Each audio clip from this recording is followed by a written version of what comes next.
Hey guys, it's Allie. Welcome back to Infertile the podcast. This is episode 226 called Bailey. This podcast is sponsored by Receptiva DX. Receptiva DX is a powerful test that has helped thousands of women who have experienced recurrent pregnancy loss or IVF failure. The test helps detect inflammatory conditions of the uterus that might be preventing you from becoming pregnant or staying pregnant. The most common underlying condition of a positive Receptiva DX test is endometriosis with or without symptoms. If you or someone you know has struggled with IVF, Receptiva DX may give you the answer and treatment protocols that you're looking for. Talk with your doctor about Receptiva DX because the journey is so worth it. Plus, guys, Infertile AF listeners are getting $75 off the Receptiva DX test. So all you have to do is go to receptivadx.com or download the app Receptiva DX, use code INFERTILEAF23, and you'll get $75 off. Thanks, Receptiva DX. Okay, guys, I am so smitten with my next guest. She is just the sweetest. Her name is Bailey Hawkins, and she is going to tell us all about today her family building journey. So she's a wife and a mom after IVF, and today she's going to get into all of it. She has been through a ton, like everybody on this show, but she's going to specifically talk about her endo, having super painful periods starting at age 15. She's going to talk about why she was called irrational by her doctor when she decided to change clinics after that. She's going to talk about Lupron, endo surgery, a frozen transfer she did, getting pregnant, having her son, and the anxiety that you have, after infertility when you're pregnant and a new mom and a mom in general. And then she's going to talk about what's going on next for her. She is planning to have a hysterectomy, so you can hear all of that and why. And I just want to thank her very much. You guys can follow her on Instagram at Bailey Ann Hawkins. And without further ado, this is Bailey's infertility story.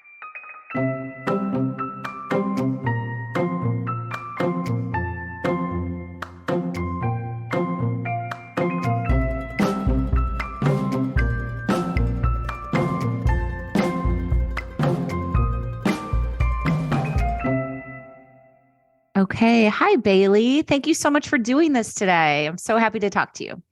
Hey, of course. I'm so excited to share this and just normalize everything that we go through with IVF and infertility and all the things. And so I'm really excited to be here and to share everything that I've walked through. Good. Well, thank you so much. Let's start back in the day when you were a young woman or a little girl. Did you always want to have kids and be a mom? Yes. So it was my life goal to be a stay-at-home mom, a great wife, all those awesome things. And of course, it never really crossed my mind that would be an obstacle. And I don't think that is something that most little girls even fathom having issues with until you're faced with it. And so, yes, it was a lifelong dream to have kids. I'm one of three. I'm actually a twin. And then I have an older sister who's only about 15 months older. And my mom actually also had infertility and went through some treatment to have all of us as well. So once I got older, I kind of thought, okay, there is a chance that I may need some help because she did. And then my older sister has no issues and just had her fifth baby. So then I was like, well, maybe I won't. And then sure enough, I was the sister that had the infertility. Okay. So tell me, that's so interesting. Was your mom pretty open about what she had been through with you guys? She was once I was old enough to understand. Okay. So when I was about 15 is when my super painful period started. And so that's when she sort of shared that she also dealt with super severe endo. And so I sort of started to learn what that was and what the symptoms were to look for. And if you want to call it fortunate, I was super fortunate to have very textbook symptoms. And so I was able to speak with the doctor and kind of come up with a game plan at a very young age prior to stepping into the infertility world. Okay. So do you remember what your mom said and how she explained it to you guys? She was just she had told us that she needed some help getting pregnant, that she had never thought that it would work and even went through foster care. And she actually had 2 kids in their home at one point. Wow. And then I forget all the details, but for some reason, they went back into foster care and went to a different family. And then they jumped into infertility treatments and IUIs is what she did. So she did the shots with IUI. There was no IVF. And I thought, surely I will never get to that point because she didn't. And she had stage 4, extremely severe endo, had surgery, did suppression drugs, all the fun stuff. And long story short, I actually wound up at the same clinic and doctor that treated her. Oh my gosh. When I was conceived, which is so weird, but also really cool.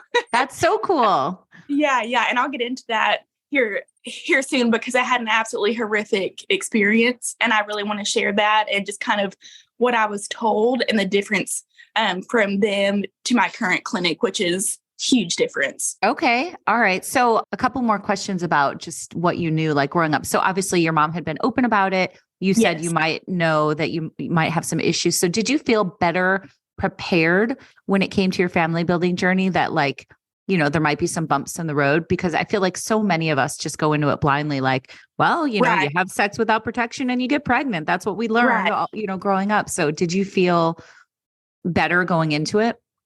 So I did a little bit, but still I felt like a failure that I was there in the first place. Like I just couldn't believe that like my story had come to that.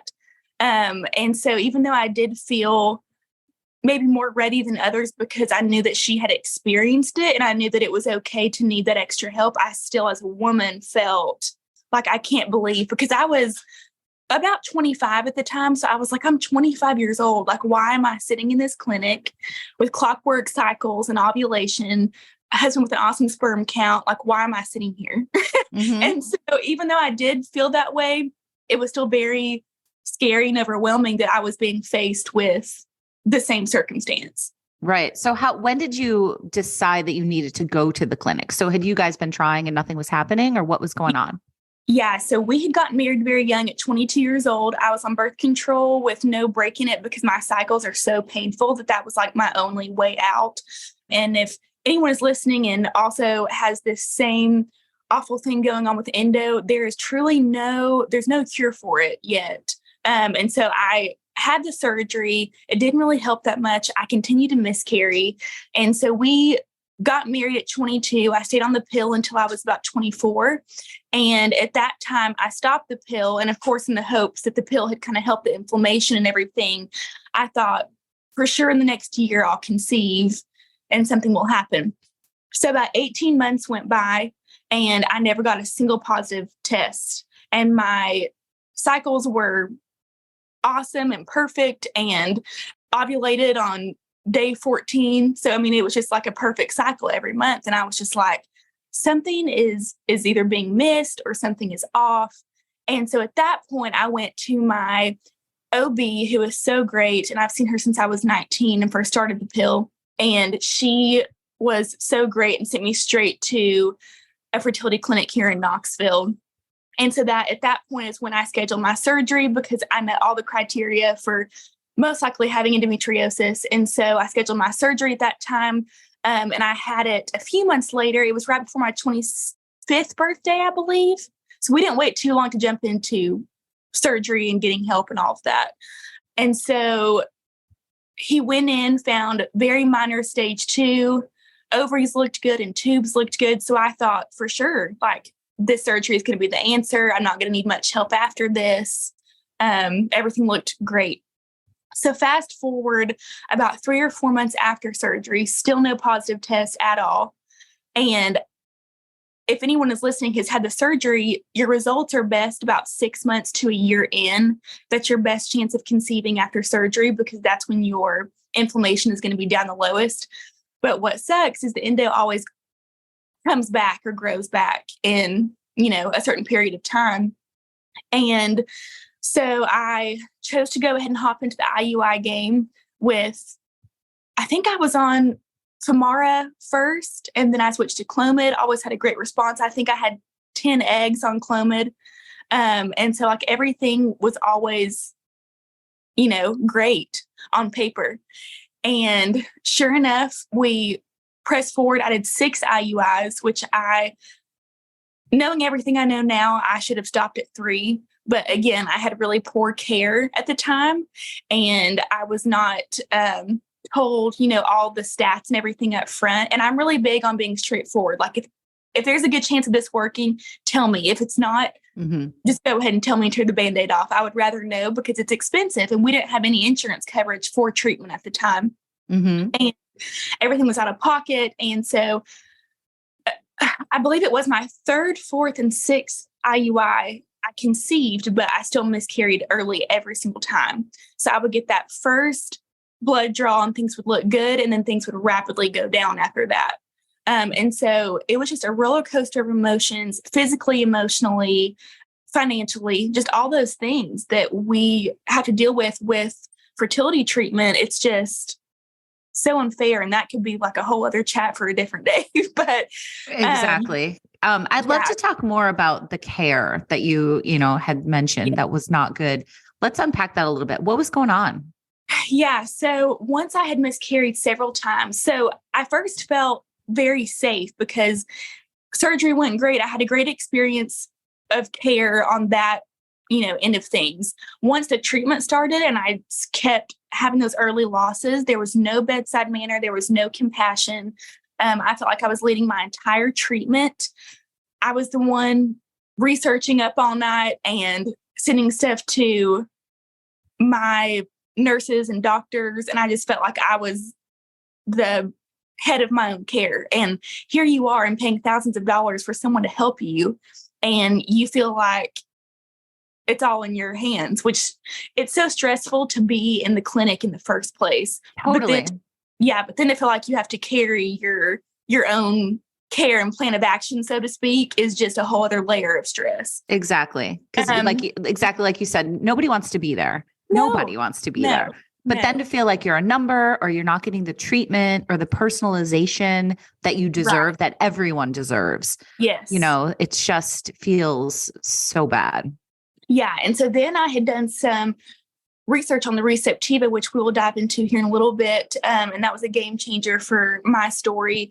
And I brought that up, and I brought up that I'm still having pain. I think I may need Lupron suppression to stop these losses. And I was called irrational, straight up. By who? The doctor. No. Yes. I'm sitting there. God. Yes. I'm sitting there in tears because it was a follow-up to, I guess it was my third loss there. And he wanted to keep doing IUIs, like just the same thing. And I was like, why would you no, at this rate, let's do IVF, check egg quality, because there's really no other way, to do that. Right. See if I can make some embryos, because there's no other way to see that either. And so I said, absolutely not. I want to skip the IUIs. I've done 6 of them. I've had 3 losses. So let's jump into our next round. So we did what is called mini IVF, and that is the same thing as IVF, but just less drugs. Right. So I actually just did Clomid, and I think I might have done like 3 days of very low dose shots. And I wound up with, I think, 12 eggs, which is a really good response for mini round. And so I felt good about that. And of course, those days that you wait for the phone calls and the updates with IVF, I think is the worst, because you just want to have something at the end to even try. That's what I think a lot of people don't know or realize is they see, oh, she's doing IVF, so like it's for sure going to work. But it's actually only, I believe, about a 30% success rate, like overall. And so that was extremely stressful. And not to mention, I think we spent about 12 or 13 grand on the mini round. So that was not cheap either, after doing 6 rounds of IUI with all the meds. Oh my God, Bailey. I know. Tell me about, how is this affecting your relationship, your marriage and stuff? I mean, the 3 losses, the financial piece of it, like, how were you guys doing? So I would say, so at that time I was almost 26. So we're so young. It's not like we have 50 grand in pocket change just sitting around. So that was extremely stressful. I mean, on our marriage and on everyday life, because it held us back from so many other life goals, because we actually, at the time, we're about to build a home, and we had to completely stop that and stay put in our smaller home just to pay for all the treatments that I had to have. And so then I felt this layer of guilt, because I was like, it's all my fault that we are in this, like we have to pay for this and we never planned to, spend this amount of money at such a young age on just trying to have a baby that comes so easy for everybody else. Mm-hmm. But that was really hard. It for sure made sex not fun for a while because especially with the IUIs, everything is timed so specifically. And you're on all these meds, you feel so gross and bloated. Mm-hmm. And it's like, I'm really sorry, but the last thing that I want is for anyone to see me or touch me. Totally. So that was really not fun. I definitely think that added a layer of stress as well. Absolutely. And I tell a lot of people that I think that actually improves with IVF because you don't really have to worry about trying on your own, if that makes sense. So I feel like personally that it takes a layer of stress off of trying to conceive on your own. Interesting. Yeah. Right. Less stressful in a way. So, yeah. I can see what you're saying. Okay. Interesting way to put it. Yeah. Yeah. Stressful in so many other ways though, right? Yes. I would say the financial part of IVF is probably, and then just the hope that it'll work after you've spent all the money, is probably the worst part of all of it. Totally. So were you guys kind of on the same page though, that you wanted to keep doing all the things and trying all the things, or were you ever at a point where you were not thinking the same things? And the reason I ask is because, a lot of relationships, including my own, my husband and I were not seeing eye to eye at certain points. And it was really, really hard.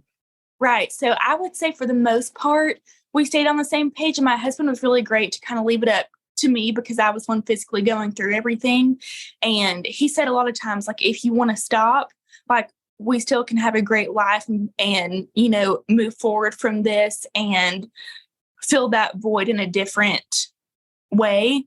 Mm-hmm. And I think if this would not have worked, we would have probably moved forward with some form of adoption in some way. I'm not sure what that would have looked like, and we still might. I'm not sure what the future holds. Mm-hmm. But I believe that I would have pursued still being a mom. I just don't know what that would have looked like. But I will say that this last round for my son, I was at my wit's end. So like if that wouldn't have worked, if his embryos wouldn't have worked, I was going to be done. Because it had been about 4.5 years of infertility overall once I was pregnant with him. And I had just been on so many meds nonstop. You feel so just out of sorts, not like yourself. All the money spent, I had just had it. So if this round would have failed, I probably would have quit and moved on. Okay. You'd mentioned the Receptiva test before. When did that come into play for you? Yeah. So when I was doing some research again, because my doctor had awful care, the first clinic that I went to, I did a lot of research and I read about it and I was like, that's kind of weird because I meet all the criteria and it's never been mentioned to me. So at this point, we did one fresh transfer after IVF at the first clinic here in Knoxville. I miscarried again extremely early. Yeah. So at this point, sorry. Yes, thank you. So at this point, I've had 4 losses, and I really was more angry than sad because I was like, something is being missed, and I am so pissed off that I don't have answers, and I have spent upwards of $15,000 at this point. So once that happened, I was like, I'm done here. Like, I just don't think it's the right fit. I feel nothing but stress from my care here, which I obviously was trying to get rid of any extra stress that I had on top of infertility. So we sought out a clinic in Chattanooga. It's TRM, and my doctor is Jessica Scotchy, and she is so incredible. They are just an awesome clinic. And about every single person I have sent there is either expecting or has figured out what's going on with their fertility. I mean, they're just awesome. Like, wow. Night and day difference. And so I went to see her, and right off the bat, she brings up the Receptiva test and biopsy. Had you heard of it before?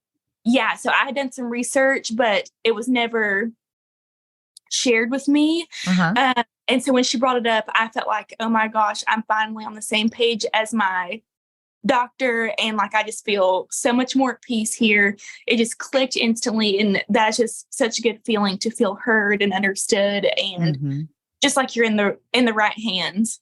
And so fast forward, and we did the biopsy, and sure enough, I was right all along. And so what that test does is it's so cool. It tests a gene called BCL6.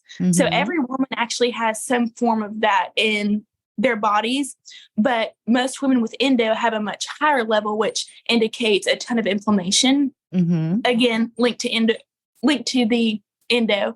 And so I had already had surgery and everything. And so that was shocking to have such a high score. So I believe 4 is the highest, and mine came back at 3.6. Okay. So with mine that high, I only had about a 10% chance of ever having a live birth without being treated properly. And now a brief word from one of our sponsors. Today's episode is brought to you by Avi. Avi is the obvious choice in health and wellness supplements.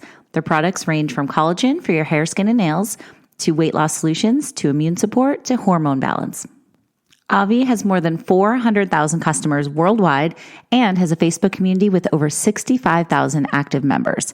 So guys, I got a box full of Avi products recently and I added them to my daily routine. One of their products that I want to talk about today is called Goodbye, and it's my new fave. So here's why. Avi's Goodbye is the perfect solution to hormonal balance issues, which include weight gain, hormonal acne, hot flashes, and so much more.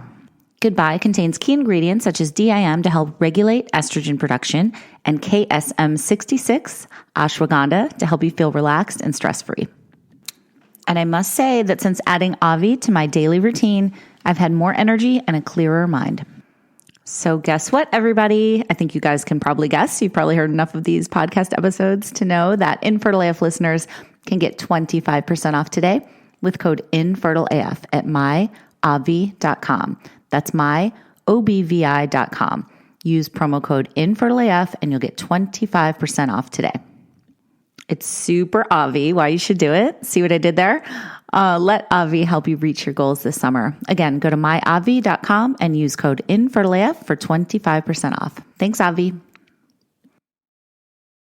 And so I probably would have never had success had I just not done that test and the treatment and all of that. So we did the biopsy and they give you a couple options, one being surgery. And I'd already had that at that point. And so we chose the Lupron route, which is really not fun. I'm actually on that same protocol now to prep again, hopefully for the last time, because it's awful. And it worked great. I was on 3 months of Lupron. It was a one-time shot. So it's like a time release shot that stays in your body for 3 months, which is really fun. And I was also on some pills with that. And then my first frozen transfer with an untested embryo was my son, and it worked, obviously. So that was so awesome. And now I'm here again with the same clinic, same doctor, same protocol. And we hope to transfer into summer. Okay. So tell me about that transfer with the frozen embryo. How was your 2-week wait, first of all? Because that's so tough for everybody. And I know so many people who are listening right now are in the midst of that. Yes. How did you get through it? Do you have any tips or tricks or what did you do personally? I am extremely rooted in my faith. I'm a Christian. And so that's really important for me to share. And so just constant prayer, staying outside, staying busy, just doing things that keep my mind just at peace, if that's even a thing during the 2-week wait. So I really just dug into my faith, my friends for encouragement, my family. But I think it's really easy to kind of sink into yourself during that time because you're so afraid of what the result's going to be. And so I definitely felt like I did isolate some and just kind of watch Netflix because I was so anxious to see what the test was going to say. And then, so once I got a positive test, I think the nerves were actually worse because I had so many losses prior. And I knew that if I saw 2 lines that means very little. And so I don't know if I felt worse before or after the positive test because it was just like this constant roller coaster of emotions. And so, the 2-week wait was very scary because I knew that I had done just about everything I could at that point. And if this failed, what was there after that? So it was definitely nerve-wracking. I had put all my eggs in the basket, so to speak. And it was very scary. Yeah. And what did you think when you got that phone call? Did you test early or did you wait until you... Of course. Yeah. You did.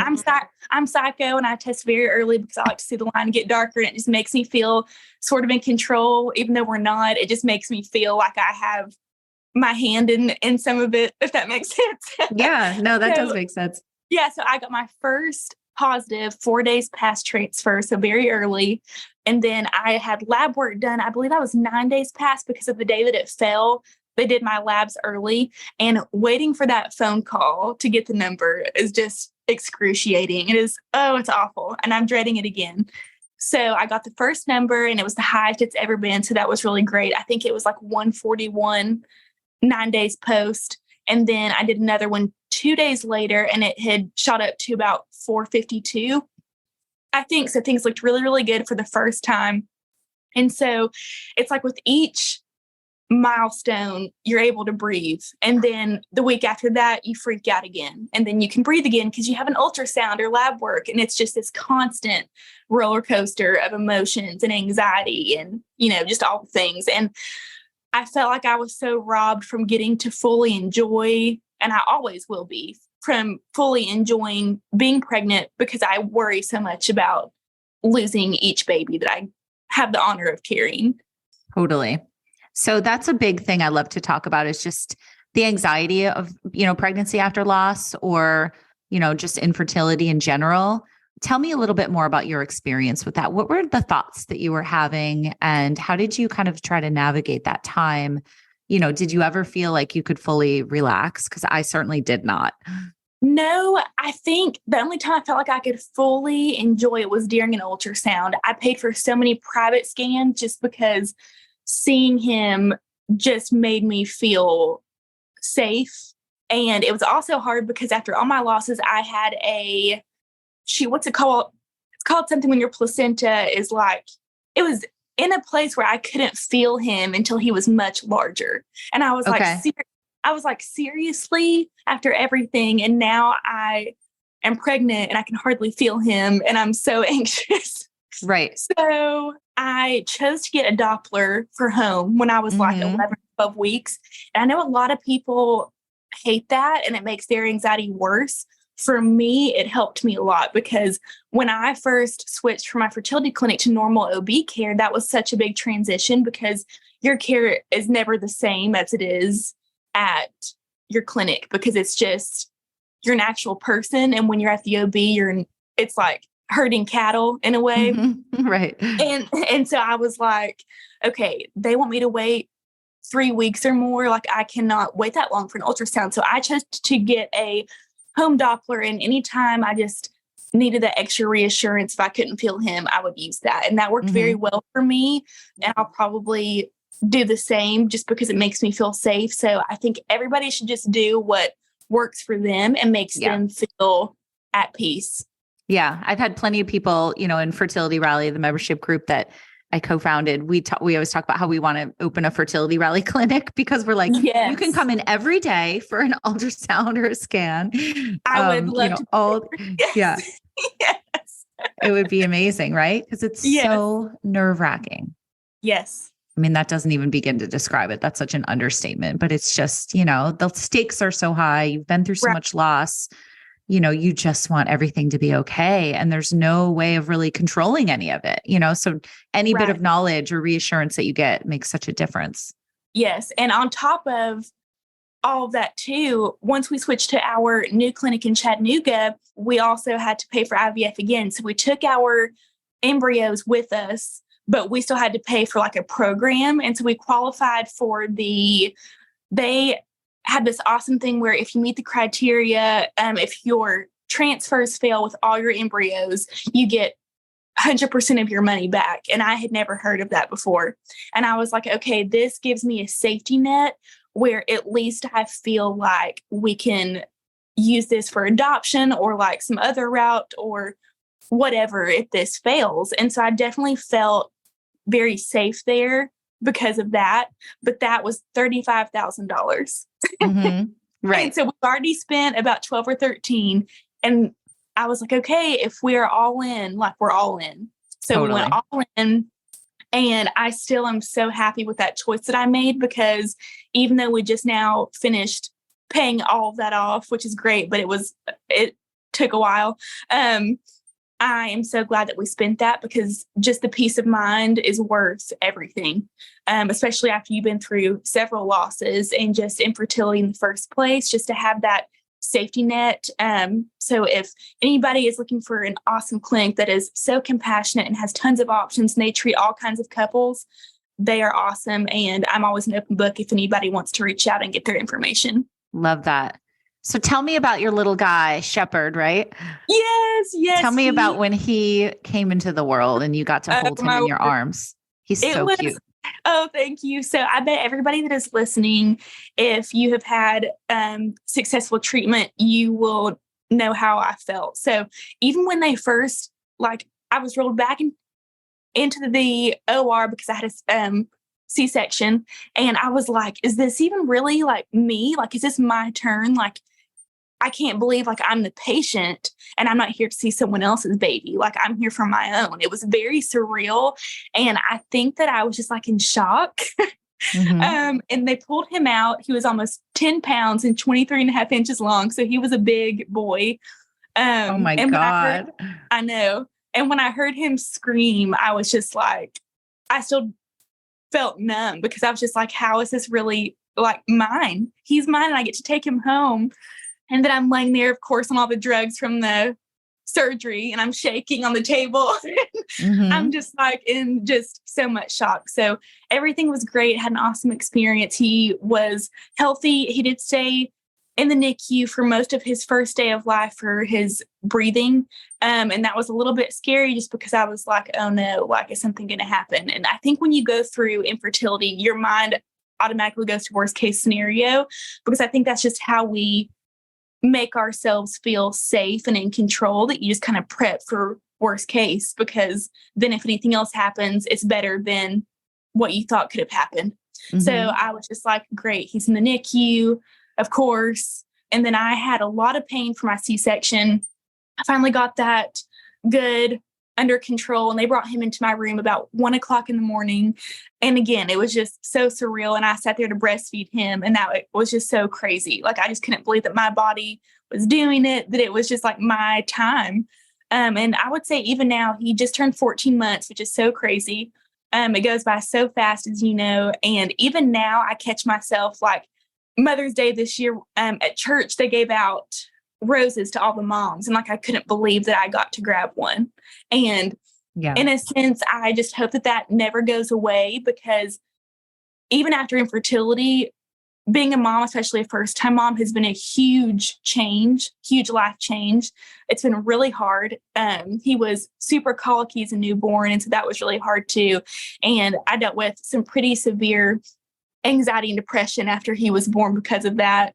And so even though those really hard moments have happened and still happen and will happen, I just hope that I never forget how hard it was to get him here, because it really does make you appreciate things that other people don't. And for that, it makes me so grateful for what I've walked through.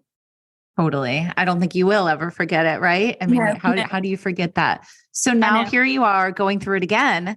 When did you guys decide you wanted to start the process again and go for the next one? Yeah, so there are a few reasons why we decided to hop in sooner rather than later. So I'm 29 now, and I know that that's still young, but I would love to just kind of close this chapter of IVF, because it took over most of my 20s. I've either been on birth control for endo pain. I've been on Lupron for endo again. I've been on stimulating hormones to grow my eggs. I've had surgeries, procedures, all these things. And then I was pregnant and then postpartum. And so I don't feel like I've had my body to myself since I was probably 25 years old. Such a good way to put it. Yep. Yeah. And that is extremely hard, physically, emotionally, spiritually, just all the things. It's really, really hard. And so my pain from endo came back very rapidly after I had Shepherd. I was really hopeful that breastfeeding would help, because that can sort of lower the hormones and kind of keep things dormant, but that was not the case for me. Mm-hmm. And so I went right back on the pill, because it was the only thing that helps me to have no cycle at all. And so when I thought about that, I was like, well, gosh, I don't want to be on pills or meds for the next 5 years waiting to have another one. So I decided, okay, let's go ahead, jump back in and get this done, because I am planning to have hysterectomy and leaving my ovaries after I'm done with this. Oh, really? Yeah. Because as long as I don't have a cycle, I don't have pain. A lot of women with endo have pain every day, and I'm very fortunate to not. It's only on my cycle, but it is so severe that I can't function. And so I would love to hopefully finish our family building and get myself feeling my best physically and just kind of move forward from IVF. I would love to just live my life and kind of put that behind us. So that's kind of why we chose to go ahead and go through it. And Lupron itself is really, really hard. Like, I'm sitting here sweating with the fan on, and I'm 20 years old and fully in menopause. It's just awful. And there are so many side effects, like mood swings. You're hot all the time, but then you're sometimes freezing cold, nausea, weight gain, hair loss. I mean, it's just everything that you can think of is a side effect. And so I really just wanted to kind of get all of this over with, honestly. Totally understandable. And, obviously that's not a hard decision to come to, right? Or was it easy because you realized that, like you just said, it will eliminate all the pain that you've been going through pretty much your whole life since you started your period, right? Yeah. So I've had pain since I was about 15. So most of almost 15 years, which is so crazy. And I would say I'm kind of in the middle. It's scary because once I don't have a uterus, I mean, that's final. That's a very final surgery to have.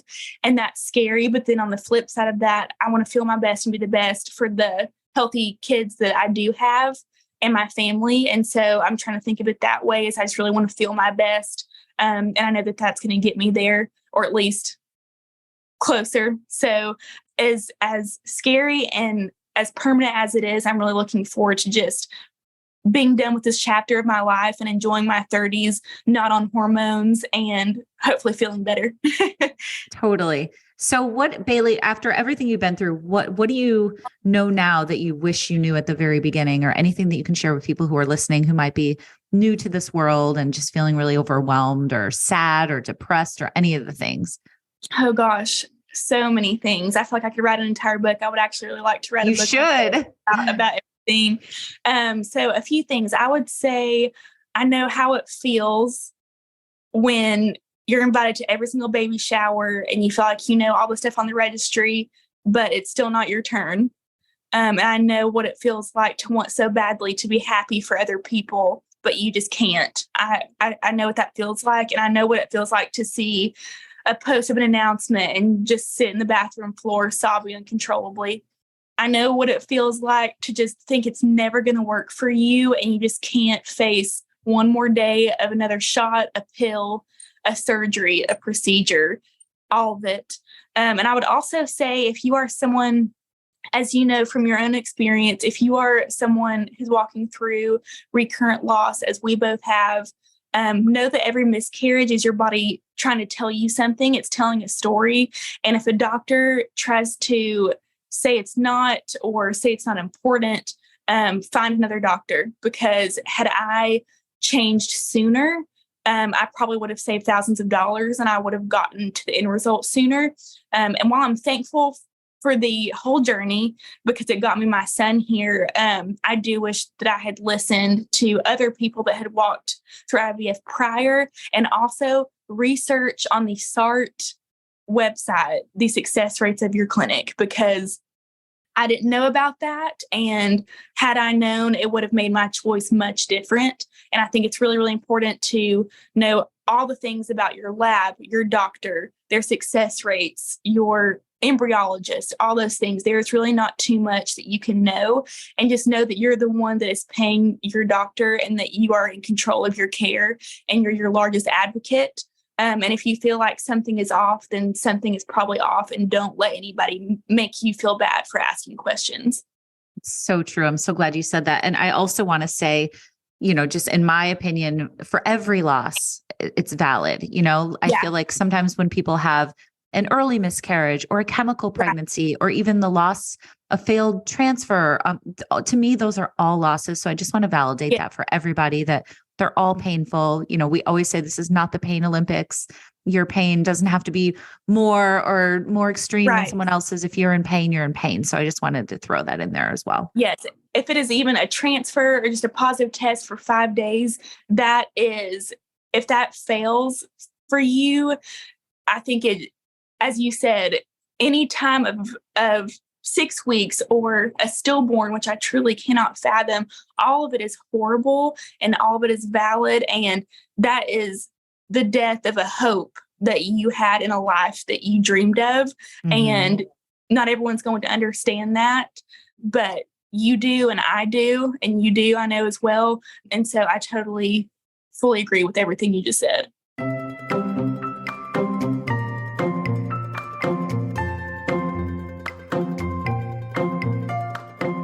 Thank you guys so much for listening. And thanks again to Bailey. Check her out on IG at Bailey Ann Hawkins. And also check out Fertility Rally on IG and Infertile AF Stories on IG. Definitely follow both of those if you're not already. As you guys know, Fertility Rally is always open to new members. We are open now, so you can go to our website, fertilityrally.com. You can become an annual member, a monthly member. Check it out. We've got so many support groups. We have IRL events. We have a huge event coming up this summer in Chicago in August. So if you join now, you can be a part of that if you want to. It's going to be a really, really great bonding and empowerment weekend. We cannot wait. But so many other things going on too. It's basically the thing I wish I had, the place I wish I had, the family I wish I had when I was going through all the bullshit. So let me know if you guys have any questions. And finally, if you do have 2 seconds to rate and review the podcast, it would greatly go appreciated by me. It really helps me get noticed and just reach new earballs. So thank you guys so much for all of that. Thank you for listening. Thanks again to Bailey, and I'll talk to you guys next time.